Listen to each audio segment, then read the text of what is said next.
자, 오늘 말씀의 제목을 다 같이 한번 말해 봅시다. 복음에 미친 바울. 미쳤다라는 이 말은 꼭 나쁘게 쓰이는 것만은 아닙니다. 우리가 어떤 일에 몰두하는 사람을 보고 미쳤다 이렇게 이야기하죠. 그래서 어떤 분들은 공부에 미쳤다, 또 등산에 미쳤다, 또 돈에 미쳤다, 여행에 미쳤다, 자식에게 미쳤다, 권력에 미쳤다, 술이나 도박에 미쳤다, 이런 이야기들을 듣습니다. 그러나 우리가 어딘가에 미치느냐에 따라서 우리 인생이 달라집니다. 같은 갑이면 우리 예수님에게 미쳤다는 말을 들으시기를 주의 이름으로 축원합니다. 9월 16일에서 17일 사이에 서울 장충체육관에서 우리 원준상 선교사님이 집회를 합니다. 우리 한국에서 대형 집회를 해요. 우리 원준상 선교사님 이야기를 제가 가끔 하는데, 원준상 선교사님은 2007년도에 우리 교회에서 브라질로 파송한 선교사님입니다. 원준상 선교사님하고 저하고는 서울에 있는 성은교회를 같이 다녔습니다. 원준상 선교사님은 조그마한 사업을 했고, 저는 그때 서강대학교 학군단에 제가 근무를 하고 있을 때였습니다.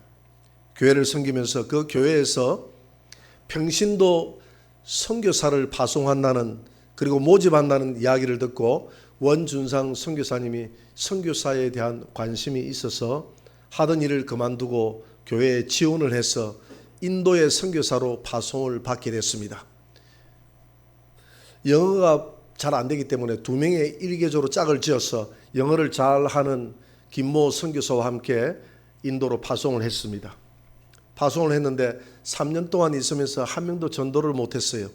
그래서 이 김모 선교사는 안 되겠다, 내가 선교에 재능이 없다, 이런 판단을 했던 것 같아요. 그래서 한국으로 돌아오려고 생각하다가 뭘 만났냐 하면 돌을 만난 것입니다. 돈을 만난 것이 아니고 돌을 만났던 것입니다. 돌.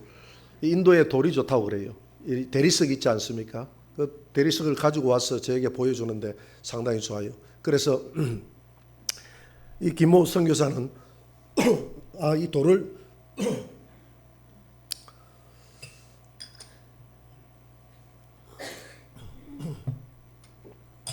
한국에 수입을 해서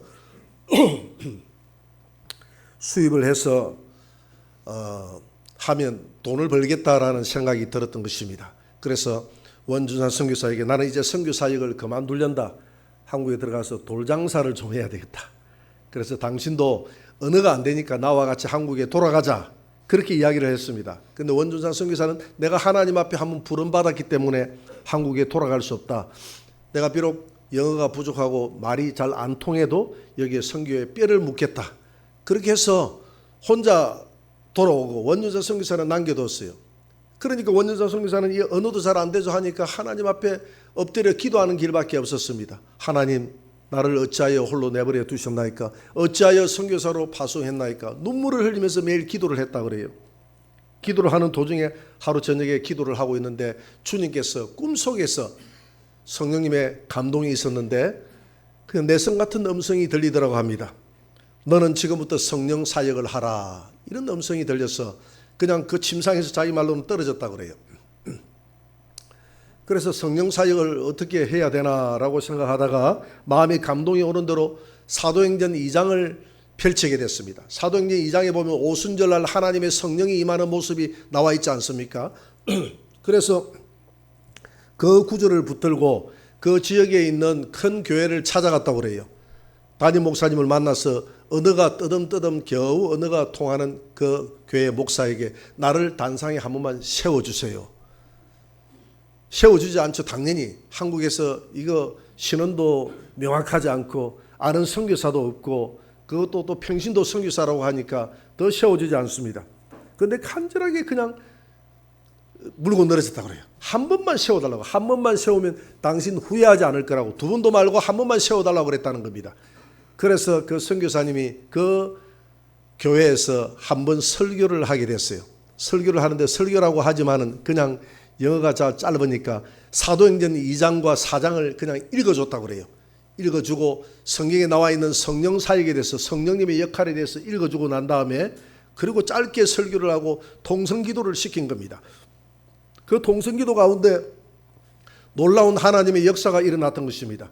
성도들이 병이 나기 시작하고 그 집회에 귀신이 떠나가는 그런 역사가 일어났습니다. 그래서 그 집회에 참석했던 몇 명의 목사님이 우리 교회도 와서 집회를 해달라고 이렇게 해가지고 계속 연결이 돼서 인도에서 원준상 선교사님이 소문이 나기 시작해서 선교 사역을 잘하게 됐습니다. 제가 2003년도에 개척을 했다는 이야기를 듣고 저하고 연락이 주고받다가 2007년도에 우리 교회로 찾아와서 우리 교회에서 선교사로 파송받기를 원했습니다. 왜냐하면 이전에 평신도 때 약속을 했거든요. 제가 개척을 하게 되면 우리 교회에서 선교사로 파송을 받겠다고. 그래서 인도가 아니라 브라질 선교사로 가보고 싶다고. 브라질은 포어를 쓰는데 더 언어가 안 되지만 이제 영어가 어느 정도 되니까 브라질로 넘어가겠다고 그렇게 해서 우리 교회에서 2007년도에 선교사로 파송을 했습니다. 그래서 브라질 가가지고 그분이 신학 공부를 하게 됐고요. 목사 안수를 브라질에서 받았습니다. 브라질에서 목사 안수를 받고 그리고 브라질에서 본격적인 사역을 하면서 그 사역의 현장에서 일어나는 모든 현상들을 비디오로 찍기 시작합니다. 예, 이 비디오로 찍어가지고 유튜브에 올리면서 우리 원준상 선교사님의 이름이 한국에 나기 시작했어요. 한국에만 나는 것이 아니라 전 세계적으로 이제 쓰임받는 선교사가 됐습니다. 치유사역, 이 치유사역으로 유명한 선교사가 돼서 올 9월 16일에서 17일 사이에 서울 장충체육관에서 크게 또 연합 집회를 한국에서 합니다. 자, 오늘 뭘 이야기하려고 하냐면 한 선교사님은 돌에 미쳐버렸고 한 선교사님은 복음에 미쳐버렸습니다.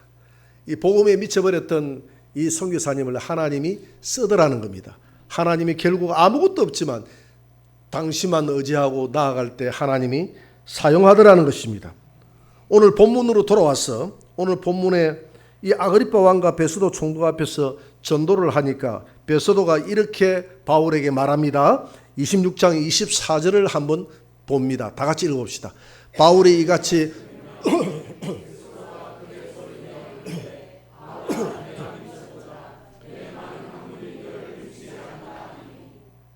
미쳤다.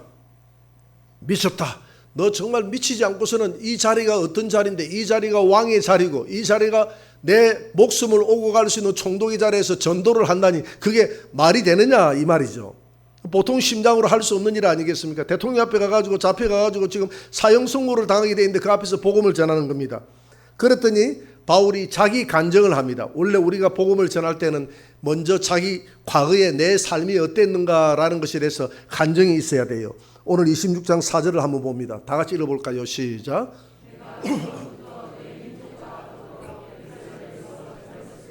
생활한 상황을 유대인이 다 아는 바라. 내가 젊었을 때 어떻게 유대교에서 생활했든지 우리 유대인들이 다 안다. 그만큼 바울은 유명한 사람이었다 이 말입니다. 유대교에 빠져있는 유명한 사람이었어요.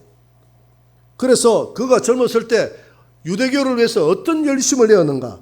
사도행전 26장 9절에서 11절을 한번 봅니다. 다 같이 나도 나사렛 예수의 이름을 대적하여 많은 일을 행하여야 될 줄 스스로 생각하고 예루살렘에서 이런 일을 행하며 대제사장들에게서 권한을 받아가지고 많은 성도를 옥에 가두며 또 죽일 때에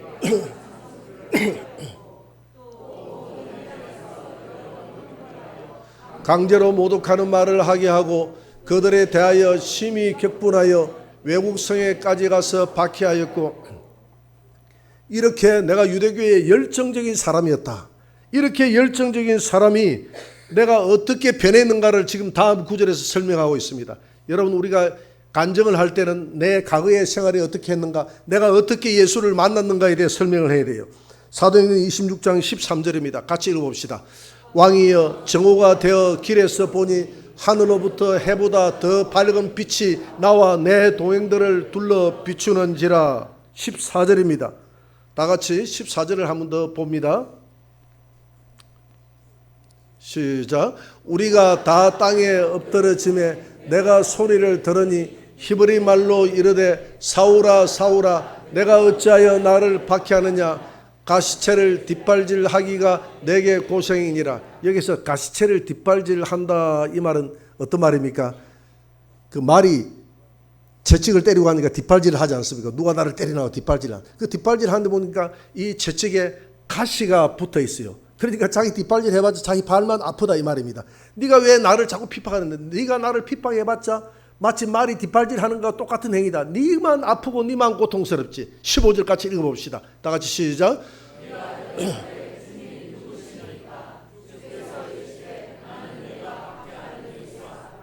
여러분, 우리가 예수님에게 몰두하기 위해서는 주여 당신이 누구십니까? 라는 분명한 물음이 있어야 됩니다. 여러분, 예수님이 누구십니까? 라는 물음을 물어본 적이 있습니까? 이 예수님이 누구십니까? 라는 이 물음, 너는 나를 누구라고 하느냐, 이 물음 때문에 목사가 된 사람이 있습니다. 그 사람이 누굽니까? 제가 늘 이야기했던 이상훈 목사입니다. 오늘 이상훈 목사님 이야기를 다시 한 번 더 해야 될 것 같아요. 진주 사랑의 교회를 지금 개척을 했습니다. 이상훈 목사님이 진주 사랑의 교회를 개척하기 전에 활천제일교회에서 노인대학교에서 수석 부목사를 했습니다. 이상훈 목사를 제가 전도를 했어요. 전도를 했는데 어떻게 전도를 했냐면, 제가 마산 영광교회에서 주일학교 교사를 맡고 있을 때, 당시에 우리 주일학교 교사들은 토요일이 되면 전부 다 토요일 오후에 신방을 했습니다. 전부 신방을 하고요, 신방 또 시간이 남으면 신방과 전도를 했어요. 그렇게 해서 주일학교 애들을 데리고 왔습니다.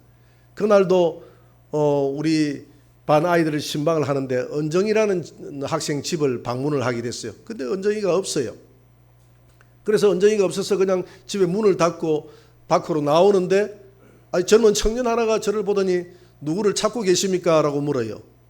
그래서 은정이를 찾고 있는데 우리 주일학교 은정이가 안 보이네요. 이랬더니, 그 은정이가 저기 밖에 저 친구들하고 놀이터에서 놀고 있는 건데 저쪽에 놀이터로 한번 돌아가 보세요. 그러면 만날 수도 있을 겁니다. 라고 이야기해요. 그래서 제가 물었습니다. 학생입니까? 라고 물었어요. 그랬더니 네, 경남대학교 1학년입니다. 라고 그래. 나 3학년인데. 이랬더니 선배님 되시네요. 그래서 그 자리에서 선배가 됐습니다. 그래서 제가 고향이 어디냐고 물어봤어요. 고향이 아무래도 고성일 것 같았어. 그래서 물어보니까 고성이다 그래요. 그래서 나가 고성 아니냐. 그러면 내가 형이네. 내가 형이니까 나이도 많고 학년도 높고 또 같은 고성이니까 내가 형하고 너는 동생 해라. 그래서 그 자리에서 형 동생에서 말을 틀게 됐어요. 그래서 그럼 나보고 그래요. 형님을 만나려고 하면 어떻게 하면 됩니까? 라고 물어봐요. 그래서 나는 이 밑에 영광침례교회를 다니는데 영광침례교회에 11시 예배 오면 된다. 내일 예배 오면 만날 수 있으니까 내일 예배 11시에 오너라.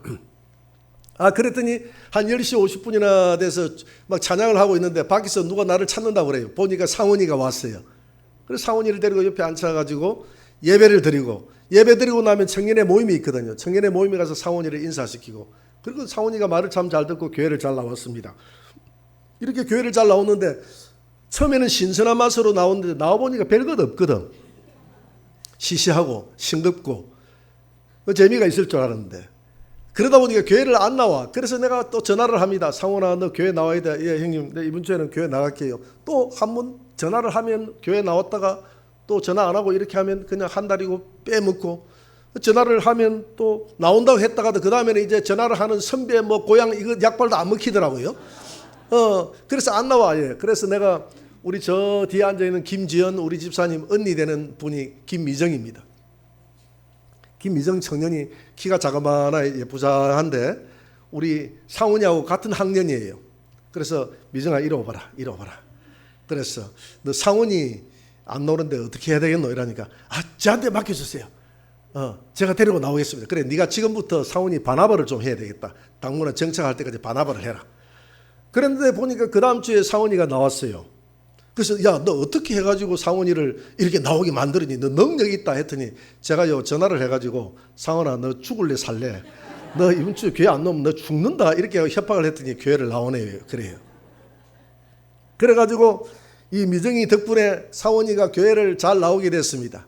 교회를 잘 나오게 됐는데 상훈이가 대학교를 졸업하고 그리고 영어교육학과를 나왔기 때문에 진농고등학교에서 영어교사로 발령을 받았습니다. 영어교사를 발령을 받고 결혼을 해가지고 열심히 잘 다니다가 하루는 교단 수련회를 하는데 그 수련회 포스터에 보니까 너는 나를 누구라고 하느냐, 너는 나를 누구라고 하느냐라는 그 주님의 그 베드로에게 향한 그 질문, 빌립보 가이사랴에서 너희들은 나를 누구라고 하느냐라고 했던 그 질문이 포스터의 주제예요. 너는 나를 누구라고 하느냐. 그래서 갑자기 그 포스터를 보는 순간에 자기 발이 자기 말로는 얼음장같이 섰다는 거예요. 자기는 교회를 다니도 한 번도 주님이 누구십니까? 라고 하면 의심해 본 적도 없고 물어본 적도 없고 그냥 전도해서 다니니까 막연하게 다녔다는 거예요.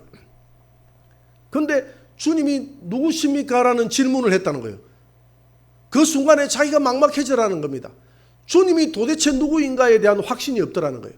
그래서 만사를 제껴놓고 학교에 그날 조금 시간을 내서 휴가를 내가지고 그 수련회에 참석했다는 겁니다.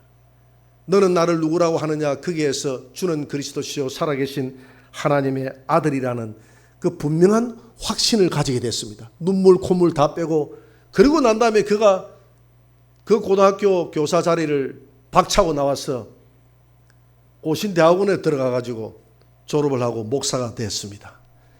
자기가 나보다 먼저 목사가 됐어요. 먼저 목사가 돼서 내가 전도를 해놓으니까 고마워서 나를 찾았던 것 같아요. 찾아가지고 어디까지 왔냐면 대전에 있는 자원 군인교육까지 올라왔습니다. 이 상품권을 가지고 와가지고 공부하는데 힘든데 이 상품권 썼어요 하고 밥도 사주고 용돈도 주고 자기도 어려운데 나는 더 어렵다고 생각을 했던 것 같아요. 그렇게 해주고 가요. 여기 개척을 내려왔더니 같은 김해잖아요. 자주 와가요. 자주 와서 교회 헌금도 해주고 가고 이렇게 했어요. 근데 하루는 점심밥을 먹으면서 사원이가 나한테 물어봐요. 이상훈 목사가 형님 하나 물어봅시다. 내가 지금까지 궁금한 게 하나 있어요. 그래 뭔데 물어봐라 이랬더니 옛날에 그 미정이 있잖아요. 미정이 알죠? 예, 이래. 그래서 미정이가 내가 교회를 잘 안 나올 때 전화를 해가지고 너 죽을래 살래 이렇게 하는데 하는 모습이 너무 귀엽잖아요. 그래서 그 하는 행동이 너무 귀여워서 내가 나와줬습니다. 그 협박에 못 이어서 나온 게 아니라 너무 귀여워서 내가 나와줬습니다. 나와줬다고 그래요. 나와줬다고 그래요. 그러면서 하는 말이 바나바를 하면 이렇게 확실하게 해야 됩니다. 바나바를 너무 잘하더라고요. 매주 전화해가지고 내일 교회 나와야 된다고 당부하고 그렇게 하더라는 겁니다. 그래서 하는 말이 그거 미정이 보고 전화하라고 형님이 그거 시킨 게 아니에요? 내 그게 궁금한데 물어봐요. 그래서 내가 시켰지. 내가 그때 청년회 회장을 했으니까 당연히 내가 시켜야지. 이제 궁금증이 풀어졌다고 그렇게 이야기를 해요. 여러분 우리가 바나바 사역을 우리 교회 성도들이 잘하고 있는데 바나바 사역을 자기 맡은 사명을 확실하게 잘 감당하는 여러분들이 되시기를 주의 이름으로 축원합니다. 오늘 바울이 예수님에게 묻지 않습니까? 주님 빛으로 나온 당신은 누구십니까? 라고 물어봤을 때 주님이 바울에게 답변을 합니다. 오늘 26장 16절에서 18절 주님이 만나주시고 사명을 줍니다. 한번 떼어봅니다. 다 같이 시작. 일어나 너의 발로 서라. 내가 내게 나타난 것은 곧 내가 나를 본 일과 장차 내가 내게 나타날 일에 너로 종과 증인을 삼으려 함이니 이스라엘과 이방인들에게서 내가 너를 구원하여 그들에게 보내어 그 눈을 뜨게 하여 어둠에서 빛으로 사탄의 권세에서 하나님께로 돌아오게 하고 제3과 나를 믿어 거룩하게 된 무리 가운데서 기업을 얻게 하려 하나이다. 내가 너를 만난 것은 내가 너를 택한 것은 너의 영안의 눈을 뜨게 해서 너로 하여금 내가 이방인의 사도로 삼았다. 너는 세상에 나가서 어둠에 있는 자들을 빛으로 인도해라. 사탄의 근세에서 하나님께로 성도들을 많은 사람들을 돌이켜라. 그리고 예수를 믿고 제사함 받고 거룩하게 하여 하늘의 기업을 그들에게 줄 수 있도록 너는 이 사명을 감당하라. 이렇게 했나이다 라고 그 아그리빠 왕과 베스도 총독에게 말을 하니까 간증을 하니까 이게 간증이에요. 그러니까 바울의 간증은 예수 믿기 전에 내 삶과 예수를 어떻게 만났다는 것과 예수 믿고 난 다음에 주님이 자기에게 준 사명이 어떻게 바뀌어졌다는 것, 이걸 확실하잖아요. 여러분 간증은 이렇게 해야 되는 줄 믿습니다. 여러분들이 복음을 전할 때 간증할 때 이렇게 하라 이 말입니다. 예수 믿기 전에 나는 어떤 사람이었는데 이렇게 해서 나는 예수님을 만나게 됐습니다. 그리고 난 다음에 나는 지금 예수 믿고 난 다음에 내 삶이 어떻게 변화되었습니다. 이렇게 간증이 들어가야 되는 거예요. 그렇게 간증하고 나니까 모든 사람들이 다 좋은 반응만 일어나는 게 아닙니다. 오늘 어떤 반응을 보입니까? 이렇게 하니까 베스도 총독이 뭐라고 반응을 보입니까? 오늘 26장 24절에 한번 읽어봅니다. 다 같이 시작. 바울이 이같이 변명하며 베스도가 크게 소리내어 이르되 바울아 내가 미쳤다. 내 많은 학문이 너를 미치게 한다.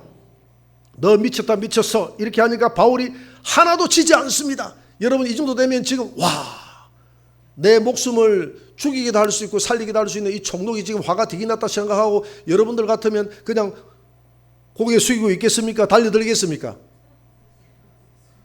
바울의 기세가 등등해요. 바울은 무서울 게 없던 사람이었습니다. 사도행전 26장 25절에서 바울에서 이렇게 답변을 합니다. 다 같이 시작. 바울이 이르되 베스도 각하여 내가 미친 것이 아니요 참되고 온전한 말을 하나이다. 이렇게 놓고 그 다음 구절에 보니까 여기 있는 모든 사람들 다 베스도 각하뿐만이 아니라 아그리파 왕뿐만이 아니라 여기 있는 대신들뿐만이 아니라 여기 있는 모든 군병들까지도 내가 이렇게 결박된 것 외에는 다 나와 같이 되기를 원하나이다. 이렇게 이야기를 합니다. 얼마나 하나님 담대합니까? 우리 그리스도인들은 이런 죽음 앞에서도 이런 담대함이 있어야 될 줄 믿습니다.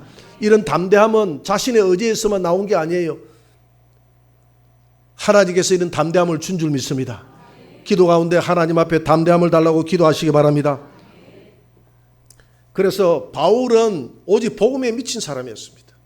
여러분 우리 복음에 미친 사람이라는 이런 이야기를 듣기 위해서는 전문가가 되기 위해서는 그만큼 노력이 필요해요. 손흥민 선수 아버지가 손정신데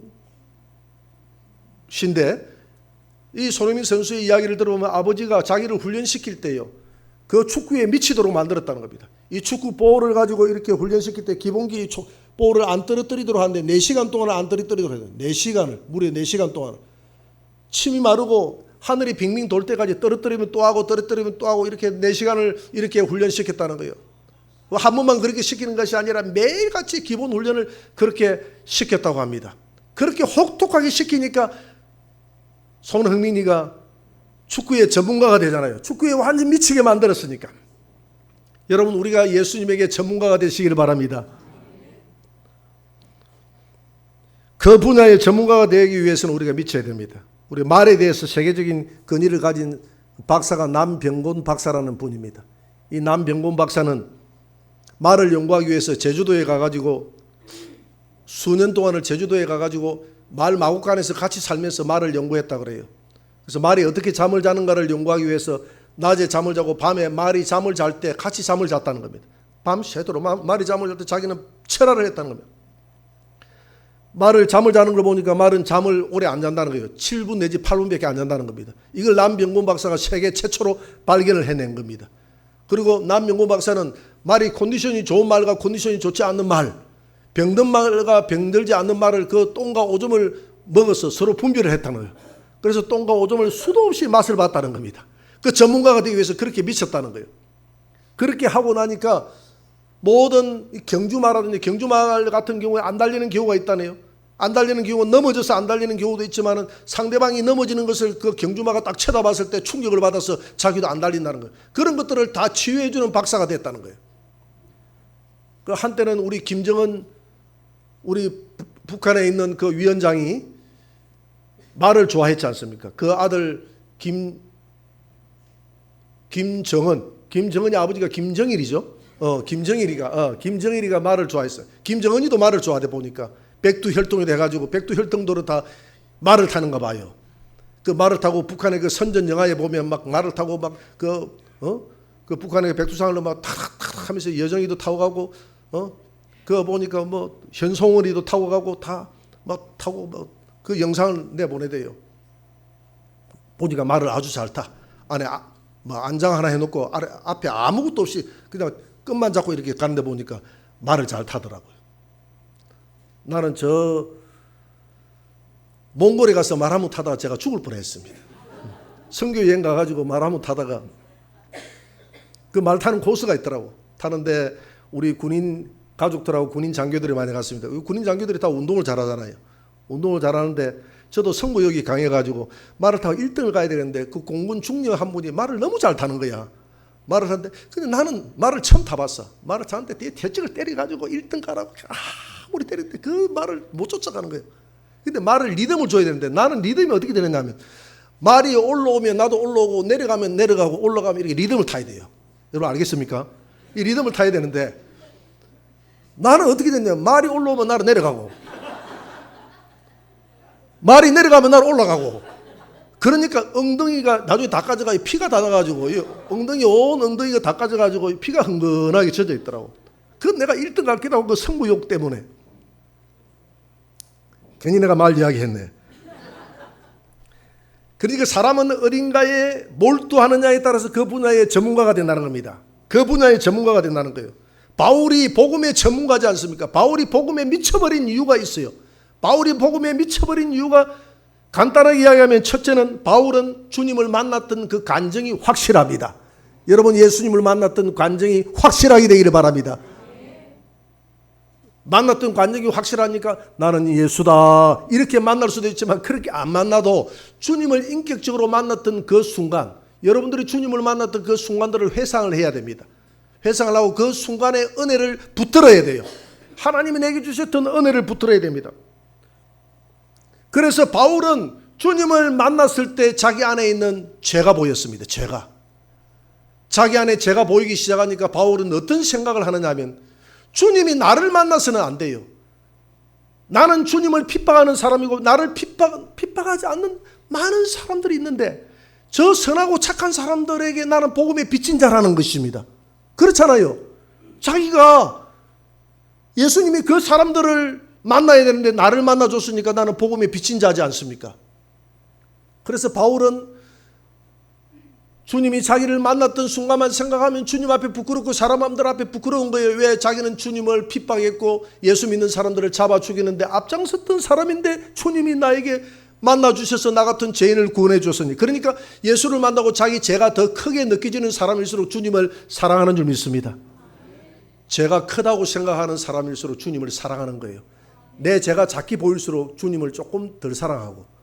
여러분들의 죄가 크게 보이시기 되기를 바랍니다.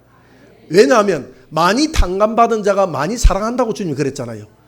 여러분 주님 앞에 나는 많이 탕감받은 자라고 여러분들이 탕감 액수를 올리시기 바랍니다. 탕감의 액수를 올리라고. 1만 달란트라고 되어 있는데 1만 달란트가 아니라 나는 1천만 달란트입니다 이렇게 기도하라고요.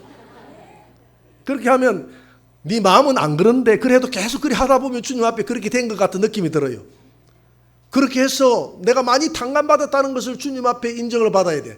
그래야 우리 주님의 사랑도 내 안에 커지는 거야. 그래서 미치는 거예요. 바울은 미칠 수밖에 없던 그 주님의 사랑만 생각하면 나 같은 죄인 1만 달란트가 아니라 1천만 달란트 같은 이런 죄인 지옥에 들어가도 10번 100번 1000번 10,000번 들어가야 될 이 죄인을 구원해 주었던 그 확실한 간정 때문에 주님 앞에 미칠 수밖에 없다. 이 빚을 갚아야 되니까.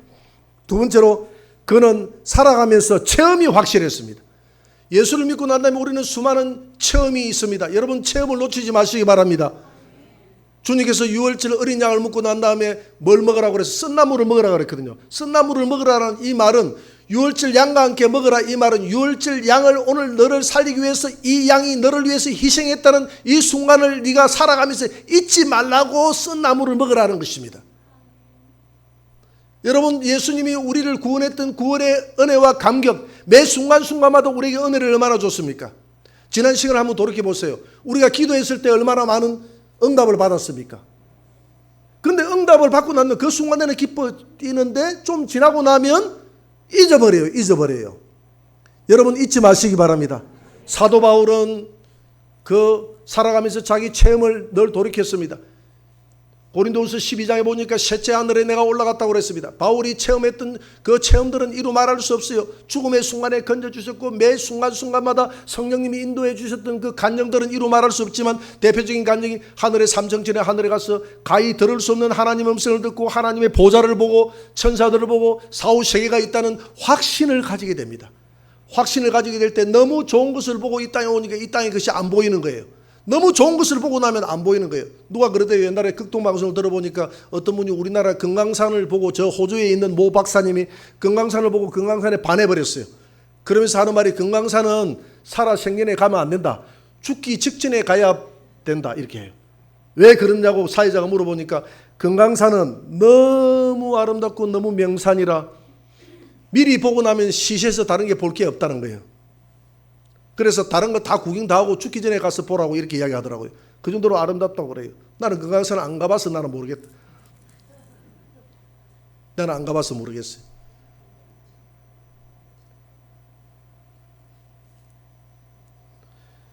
사도 바울이 셋째 하늘에 올라가서 하늘의 그 전경을 보고 나니까 얼마나 아름답습니까? 너무나 멋진 곳을 봤어요.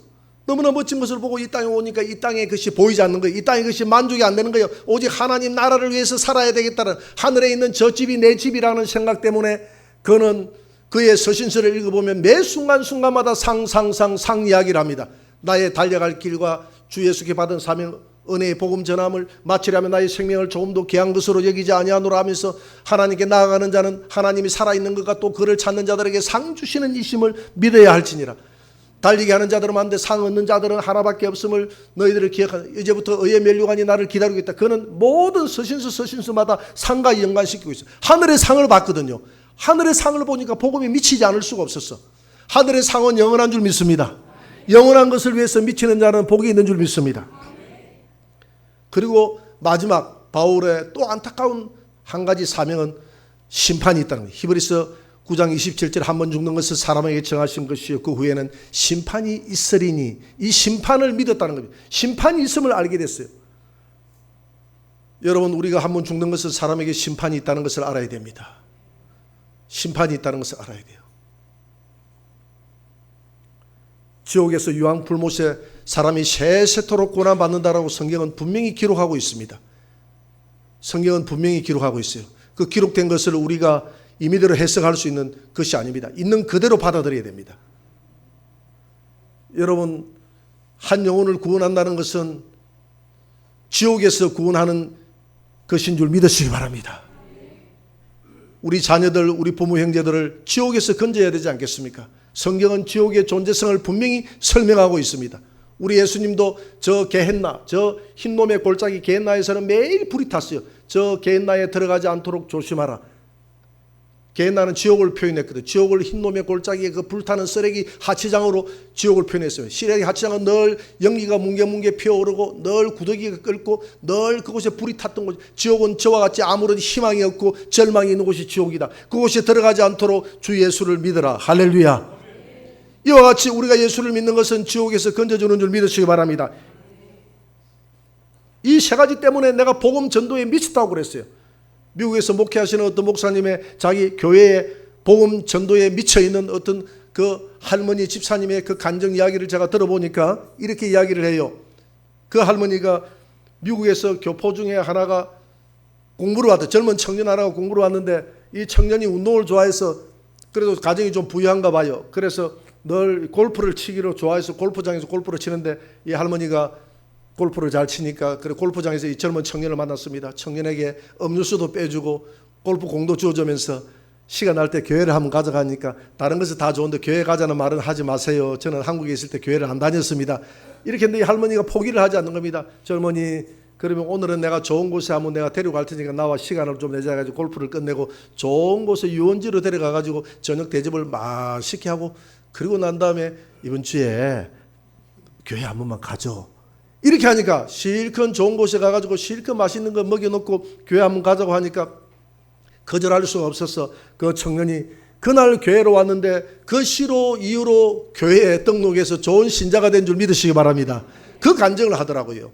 이런 열정이 있어야 돼요. 이런 복음에 대한 열정. 바울은 그런 복음에 대한 열정이 그냥 나오는 것이 아니라 하나님을 만났던 분명한 간증과 자기가 살아가면서 주님을 만났던 매 순간순간에 인도함을 받는 체험과 지옥과 천국이 있다는 분명한 확신 가운데서 그가 복음을 전할 때 복음에 대한 열매가 있었는 줄 믿으시기 바랍니다. 결론적으로 우리가 예수를 믿고 난 다음에 어디에 우리가 삶을 몰두하는가가 중요합니다. 여러분, 사람은 어딘가의 시간에 몰두하게 되어 있어요. 그래서 같은 값이면 우리 예수님에게 몰두하시게 되기를 주의 이름으로 축원합니다. 복음에 몰두하게 되기를 바랍니다. 고린도서 5장 13절 14절을 읽고 마치도록 합니다. 13절 다 같이 우리가 만일 미쳤어도 하나님을 위한 것이요 정신이 온전하여도 너희를 위한 것이니 그리스도의 사랑이 우리를 강건하시는 도다. 우리가 생각하건대 한 사람이 모든 사람을 대신하여 죽었은저 모든 사람이 죽은 것이라. 아멘.